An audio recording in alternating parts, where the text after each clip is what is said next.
다시 한 번 물어봐. 내 팔에 이런 거 있는지. 야, 얘는 뭐 어떻게 알아? 왜 몰라? 내 팔에서 왔는데.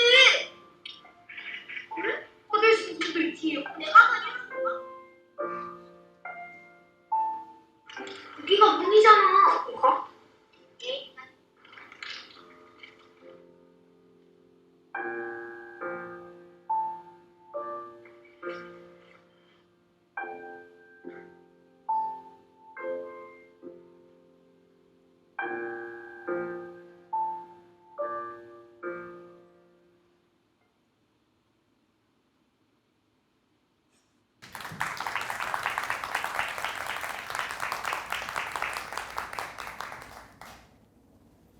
안녕하십니까. 성균관대대 박재현 교수입니다. 앞서 영화 예고편 잘 보셨나요? 이 영화 만든 지도 벌써 한 7년이 됐습니다. 당시에 칸 영화제도 가고 또 국내 여러 영화제 초청도 받던 기억이 납니다.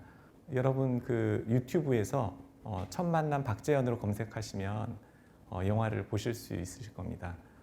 꼭 한번 봐주시기를 부탁드립니다. 제 소개를 좀 먼저 드리겠습니다. 저는 성균관대에서 사회학을 가르치는 박재현이라고 합니다.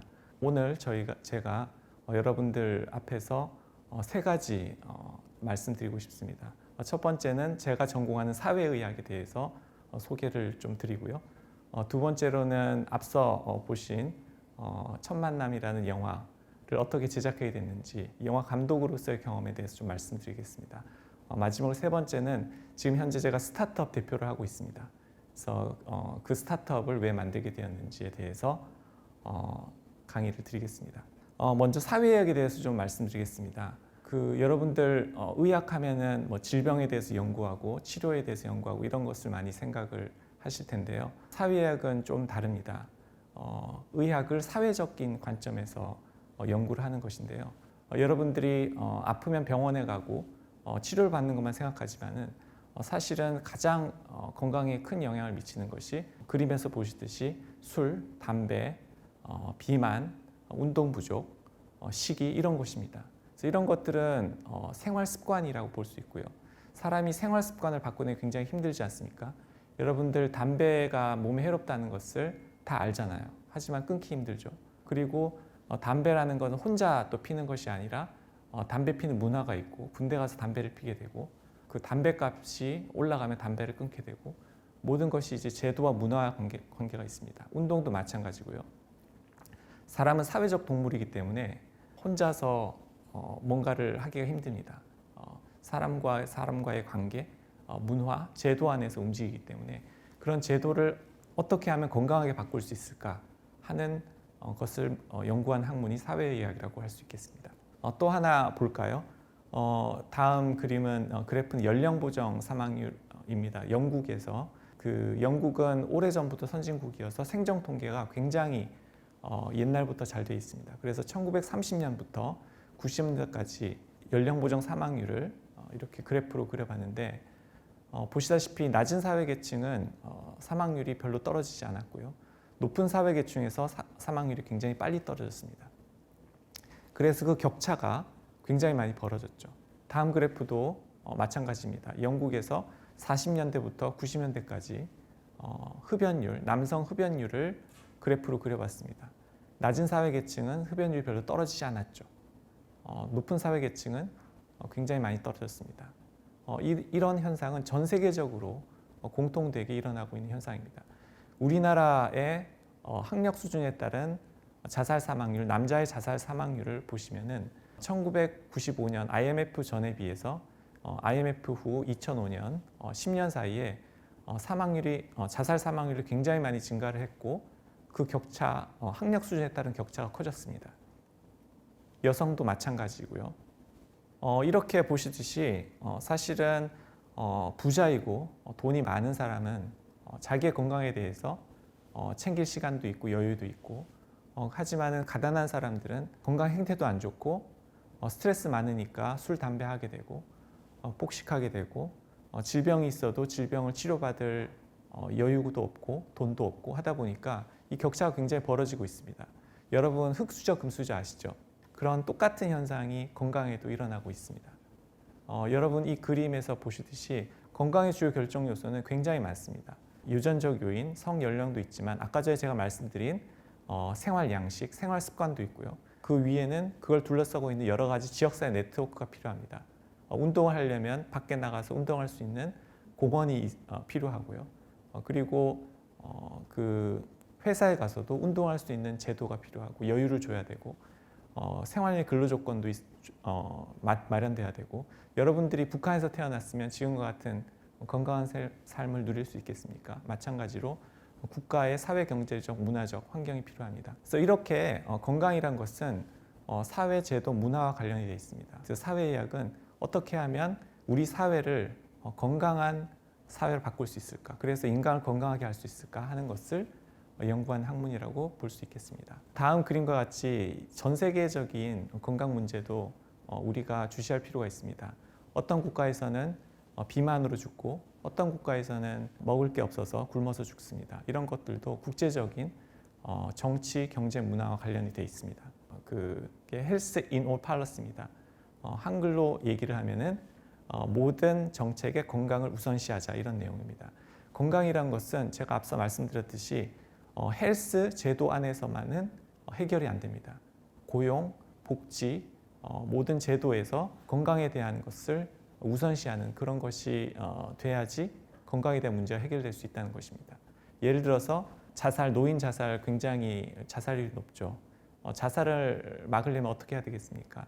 우울증이 가장 큰 요인인데 우울증이 걸린 사람은 병의원에 가지를 않습니다. 집에 있죠. 그러면은 치료를 받으려면 어떻게 해야 되겠습니까? 그림에서 보듯이 빈곤, 질병, 고독, 무관심 이런 것을 해결해 줘야 됩니다. 그런 것은 지역사회의 어떤 네트워크가 움직여져야 된다는 것이죠. 여러분께 꼭 알려드리고 싶은 게 유엔의 SDG라고 있습니다. 지속가능 발전 목표 꼭 알아두시면 좋습니다. 이 그림에서 보시듯이 앞으로 인류가 건강하게 가려면 이런 굉장히 많은 영역들이 필요합니다. 예를 들면은 우리 코로나에서도 우리 느꼈지만은 자연을 파괴하고 환경을 파괴하니까 인간이 역습을 받았지 않습니까? 지구 환경을 깨끗하게 그리고 탄소 배출을 줄여야 되고 번영, 일자리 결국은 건강에 가장 큰 영향을 미치는 게 결국 소득입니다. 소득이 굉장히 낮으면 건강을 해칠 수밖에 없고요. 그리고 빈곤 퇴치 그리고 여기 성평등도 있죠.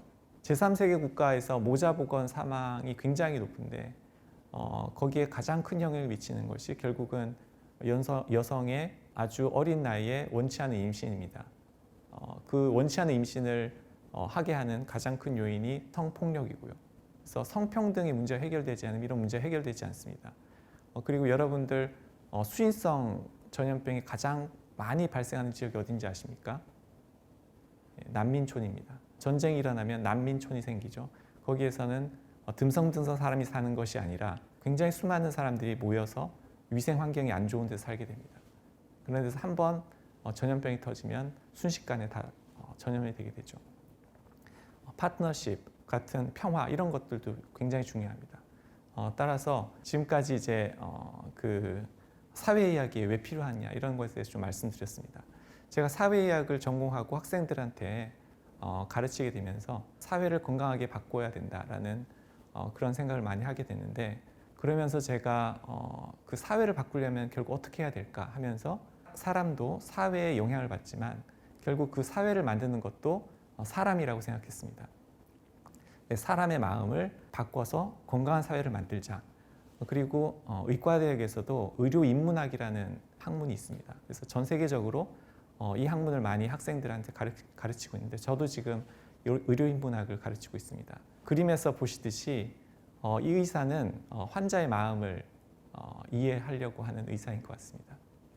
다음 그림에서도 보듯이 옛날에는 치료제도 별로 없고 약도 별로 없었기 때문에 이렇게 죽어가는 아이를 바라볼 수밖에 없는 그런 상황들이 있었을 것입니다.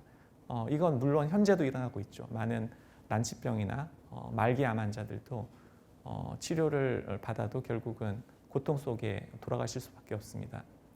이럴 때 환자가 어떤 마음을 가지고 환자의 아픔을 공감하고 거기에 대해서 대응을 하는가가 상당히 중요합니다. 그래서 의과대학에서도 의사의 인성을 고양시키는 이제 그런 과정들이 있습니다. 그래서 이제 생각하게 된 게 인성 교육을 이제 해야 되겠다라고 생각을 했습니다. 물론 이제 의사뿐만이 아니라 이 인성 교육은 모든 사람에게 필요한 것이죠. 그래서 제가 의사이다 보니까 뇌에 대해서 좀 말씀을 드리겠습니다. 우리가 인성 교육을 할 때 전체 뇌를 다 사용한다는 얘기를 합니다. 우리가 남한테 어떤 상처를 줬을 때 그 사람이 고통스러워하는 것을 어떻게 느끼냐 보시면은 전두엽에 있는 그 전두엽은 주로 그 논리적인 것만 얘기를 합니다. 논리적인 사고를 하는 중추가 전두엽에 있죠. 근데 그것만을 사용해서는 우리가 윤리적인 판단을 할 수 없습니다. 그 고통스러워하는 사람을 실제 눈으로 보고 그 사람의 고통스러운 소리를 듣고 그럼 시각 중추, 청각 중추가 발현이 돼야 되고요. 그리고 이 모든 것은 사실 감정이 움직여야 됩니다. 그 감정을 움직이는 시상, 해마 이런 쪽도 활성화돼야 됩니다. 지금까지는 그 도덕 교육이 전두엽의 어떤 논리적인 사고만 강조를 했습니다. 우리 옛날에 도덕 교육을 할 때 책상에 앉아서 문제를 풀고 그랬죠. 근데 이제는 그렇지 않다는 것입니다. 여러분들이 그 책상에 앉아서 글로 배운 것은 순식간에 까먹지만은 체험을 통해서 감정을 통해서 얻은 것은 상당히 오래 갑니다. 도덕 교육도 마찬가지라는 것이죠. 우리가 그 뇌도 뇌관이 있고요. 그건 생명 준추를 담당하고 그것을 파충류의 뇌라고 합니다. 그것보다 좀 더 진화된 뇌가 변연계, 감정을 담당하는 뇌, 포유류의 뇌라고 하고요. 근데 마지막으로 전두엽은 인간이 가장 많이 발달한 곳입니다. 그런데 지금까지는 이 전두엽만 강조를 했다면 현재는 감정을 되게 강조를 합니다. 우리가 어떤 남한테 선한 행위를 했을 때 그것을 하면서 불행한 감정을 느낀다면 진정한 그 선한 행위라고 할 수 있는가? 우리가 어린아이한테 선한 행위를 가르쳤는데 그 아이가 그것을 하면서 불쾌감을 느끼면서 그 선한 행위를 한다면 그것이 진정 올바른 도덕 교육을 할 수 있게는 하는 것입니다. 그래서 요새는 선 욕망, 선 의지라는 얘기를 많이 합니다. 자기가 선한 행위를 하는 것도 욕망에서 비롯돼야 된다라는 얘기를 하고요. 그래서 덕윤리라는 얘기를 합니다. 그래서 이런 모든 것이 요새의 트렌드는 감정을 중시를 하는 그런 도덕 교육이 되고 있습니다. 체험이라는 것은 논리만 발휘를 하는 것이 아니라 감정도 느끼고 위험하다는 어떤 생명이 위험하다는 것은 뇌관에서 느끼거든요. 이제 그런 것들을 종합적으로 느낄 수 있는 이전 오감을 다 자극하는 체험을 중요시합니다. 우리가 젊었을 때 고생은 사서도 한다 이런 얘기를 하지 않습니까? 그래서 가장 좋은 도덕 교육, 인성 교육은 어떤 문제가 되는 상황에 그 사람을 넣고 그 사람이 그걸 통해서 오감을 다 동원해서 그걸 느끼는 거죠. 남이 얼마나 고통스러운지, 내가 어떻게 했으면 어떻게 하면 그것을 해결할 수 있는지를 끄집어내는 이제 그런 체험을 통해서 인성 교육을 하는 것이 가장 효과적이라는 얘기를 합니다. 그래서 제가 생각을 했죠. 결국은 사람의 마음을 바꾸는 것이 옛날에는 책이었죠. 근데 현재 사회에서는 그렇지 않은 것 같습니다. 많은 사람들이 유튜브를 통해서 동영상을 많이 보고 동영상도 쉽게 제작을 할 수 있지 않습니까? 그러다 보니까 영상이라는 매체에 주목을 하게 됐고요. 그래서 어떻게 하면 이 영상이라는 매체를 통해서 제 메시지를 전달할 수 있을까 해서 영화를 공부하고 또 영화를 만들게 됐습니다. 그래서 요새는 그림에서 보듯이 비주얼 인텔리전스를 얘기를 합니다. 우리가 어떤 체험을 하는데 가장 많이 발휘되는 그런 중추가 시각 중추입니다. 백문이 불여일견이라는 얘기를 하죠. 사람이 본 것만큼 확실하게 기억하는 것은 없습니다. 영화라는 매체가 사실은 굉장히 큰 스크린에서 영화 음악도 있고요. 영화의 그 음향도 있고 보다 보면은 자기가 그 영화에 빠져들어가서 그 상황이 실제 놓인 것처럼 착각을 하게 됩니다. 그리고 주인공에 대해서 감정이입을 하게 되죠. 그러면서 잠시 내가 아닌 주인공이 돼서 그 상황에 흠뻑 빠지게 됩니다. 이제 그런 경험을 할 수 있는 게 영화라고 생각을 했습니다. 그리고 글로 보는 건 아무래도 간접적인 체험인데 큰 스크린에서 영화를 본다는 것은 직접 체험에 가깝거든요. 그래서 그걸 통해서 제가 영화에 대한 어떤 그런 꿈을 키우게 됐습니다. 그래서 영화가 가지는 사실은 좋은 치유적 효과가 굉장히 많습니다. 첫 번째는 롤모델 효과라고 해서요. 여러분들이 영웅적인 어떤 서사를 영화에서 보게 되면 담고 싶지 않습니까? 그런 효과가 있고요. 두 번째는 주인공의 어떤 모습에서 내가 알지 못했던 나의 모습을 발견하게 됩니다. 여러분들이 그 자기의 어떤 모습을 객관적으로 빠져나와서 보는 것이 굉장히 성숙의 효과가 있고 치유의 효과가 있다고 그렇게 얘기를 하고 있습니다. 마지막으로 세 번째는 카타르시스 효과입니다. 여러분들이 평소에 자기가 갖고 있는 어떤 욕망이 있고 그것을 분출하지 못했을 때 남이 대신 그걸 분출을 해주고 대리 만족을 하는 거죠. 그렇게 됨으로써 욕망이 해소가 되는 이제 그런 치유의 효과가 있습니다. 그래서 그걸 예술 치료라고 하는데요. 여러분들도 여러분의 삶을 영화로 아니면 글로 써본다든지 이렇게 함으로써 자기의 어떤 삶을 예술로 승화시키는 게 굉장히 중요합니다. 이제 그렇게 될 때 자기가 치유되고 자기의 어떤 인성이 성숙되는 것을 느낄 수 있습니다. 그래서 제가 인생을 예술화한다는 좀 중요한 표현을 썼는데요. 이게 중요한 얘기입니다. 그래서 제가 학생들한테 항상 이런 얘기를 합니다. 여러분들의 살아온 삶 그리고 앞으로 살아갈 삶에 대해서 시나리오를 한번 써보세요. 근데 만약에 어떤 학생이 나는 어릴 때부터 공부를 잘했고 그래서 의과대학에 들어가서 환자를 잘 고치는 의사가 돼서 결혼을 해서 많은 사람을 고쳤다. 이렇게 되면은 이게 시나리오가 되겠습니까? 시나리오는 그 속에 꿈이 있어야 되고 희망이 있어야 되고 좌절도 있어야 되고 그것을 극복하려는 의지도 있어야 되고 그러지 않습니까? 그런 드라마틱한 게 시나리오죠. 그래서 그런 얘기를 항상 합니다. 지금은 바빠서 영화를 잘 만들지 못하고 있습니다. 지금은 일주일에 한 번씩 제가 아기가 좀 늦어서 육아를 그 주제로 해서 힐링 영상을 올리고 있습니다. 카카오톡에서 영원의 순간을 검색하시면은 채널 추가를 하시면은 영상을 받아볼 수 있습니다. 마지막으로 세 번째 얘기를 좀 드리겠습니다. 이 강의의 주제가 나의 도전 여정기 영화 감독부터 스타트업 대표까지라고 되어 있습니다. 지금 스타트업 대표를 하고 있는데요. 작년에 회사를 만들었습니다. 지금까지 사람의 마음을 움직이는 이제 그런 부분에 대해서 제가 많이 노력을 했다면 코로나가 되면서 제 생각이 또 많이 바뀌었습니다. 코로나를 통해서 많은 분들이 건강을 잃고 또 돌아가시도 하고 또 많은 소상공인들이 생계를 힘들어하시는 것을 보고 우리가 마음을 바꾸는 것도 중요하지만 행동을 바꾸는 것이 중요하겠다. 자연을 보호하고 그런 우리 하나하나의 소비 생활이 지구를 바꿀 수 있고 우리의 삶을 바꿀 수 있다는 생각을 했고요. 또 하나는 제가 10년 전부터 했던 것이 그 감염병 전문 병원의 공조 시스템을 어떻게 바꿔야 되는가라는 연구를 했습니다. 10년 전부터 이미 그 신종 감염병이 많이 생겼죠. 그래서 외국에서는 병원을 어떻게 하면 공기 전파로부터 안전하게 할 수 있을까라는 그런 시설을 많이 하고 있습니다. 우리나라도 지금 하고 있고요. 그래서 그림에서 보시듯이 코로나도 지금 공기 전파가 많이 문제가 되고 있습니다. 에어컨을 통한 전파 그리고 환기되지 않는 어떤 실내 공간에서 전파 그리고 환기구를 통한 전파 등이 많이 되고 있습니다. 그래서 이런 것을 어떻게 하면 막을 수 있을까? 이것을 막게 된다면 소상공인들도 안심하고 가게 문을 열 수 있고 경제적으로도 이득이 되고요. 건강으로도 굉장히 이익이 된다고 생각했습니다. 그래서 바이러스 전파 위험 요인은 사실은 가장 큰 게 냉난방기를 통한 전파입니다. 왜냐하면 냉난방기가 바람이 많이 나오지 않습니까? 그것이 비말과 에어로졸을 다 섞어버립니다. 그리고 또 공기가 수평 이동하는 것이 문제입니다. 사람이 말을 하게 되면 거기서 에어로졸이 나오는데 사람의 입에서 나온 바이러스가 수평 이동을 통해서 다른 사람의 입으로 들어가게 됩니다.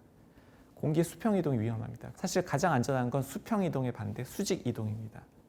그림에서 보시듯이 수술실은 세균이 바이러스가 있으면 안 되죠. 세균도 있으면 안 되고 위에서부터 밑으로 내려오는 수직 증류를 적용하고 있습니다.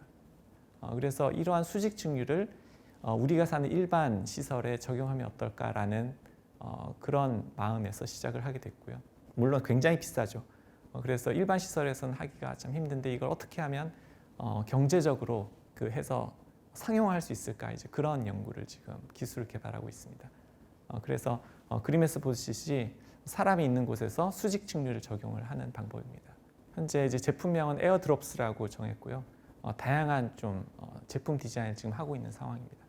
적용 대상은 굉장히 넓을 것 같고요. 다양한 실내 공간 그리고 다양한 이동 수단에 앞으로 적용이 저는 돼야 된다고 생각합니다. 앞으로는 감염병이 굉장히 많이 창궐하는 시대가 올 것이고, 그래서 이러한 안전한 공조 시설 그리고 공간이 마련이 돼야 된다고 이제 생각을 합니다. 마치면서 제가 좀 3가지 제가 했던 경험을 통해서 여러분들에게 당부를 좀 드리고자 합니다. 첫 번째는 저도 이제 여러 가지 도전을 해봤는데 자기 영역을 넘어서 다른 영역에 도전해 보라는 것입니다. 그것도 하루라도 빨리. 지금 융합의 시대지 않습니까? 자기 영역의 어떤 문제를 자기의 어떤 영역에서의 해결책으로는 앞으로 해결이 잘 안 됩니다. 다른 영역에 그런 해결책을 가지고 문제를 풀었을 때 해결이 되는 경우가 굉장히 많거든요. 많은 경험을 하고 내 전공이 아니라도 그거 연결된 다른 경험을 하게 되면 그것이 굉장히 많이 도움이 될 거라고 생각을 합니다. 여러분들이 한 우물을 파라 이런 얘기도 하지만은 다양한 우물을 파서 그걸 연결시키는 이제 그런 경험도 해봤으면 좋겠습니다. 두 번째는 리더십입니다. 리더십을 여러분들이 좀 익힐 수 있는 기회가 있었으면 좋겠습니다. 제가 영화 감독도 어떻게 보면은 모든 그 스텝을 조명도 있고 뭐 카메라도 있고 뭐 연출부도 있고 굉장히 많은 영역을 다뤄야 되는 그 책임을 져야 됩니다. 이끌어 가야 되고 스타트업 대표도 마찬가지죠. 굉장히 많은 부서를 움직여야 됩니다. 앞으로 이런 융합의 시대에서는 자기 혼자 잘해서는 일을 할 수가 없죠. 그래서 모든 팀이 같이 움직여야 되는데 그 팀이 이루어내는 어떤 결과물의 질을 높이기 위해서는 모든 구성원들의 전문성이 발휘되고 그 구성원들이 스스로 알아서 내가 직접 하나하나 다 챙기고 지시 감독을 하지 않더라도 스스로 알아서 논의하고 창의력을 발휘해서 그 질을 높이는 그런 문화를 만드는 게 중요합니다. 대표를 믿고 따라갈 수 있는 이제 그런 문화를 만드는 게 굉장히 중요한데 그것이 저는 리더십이라고 보고 있습니다.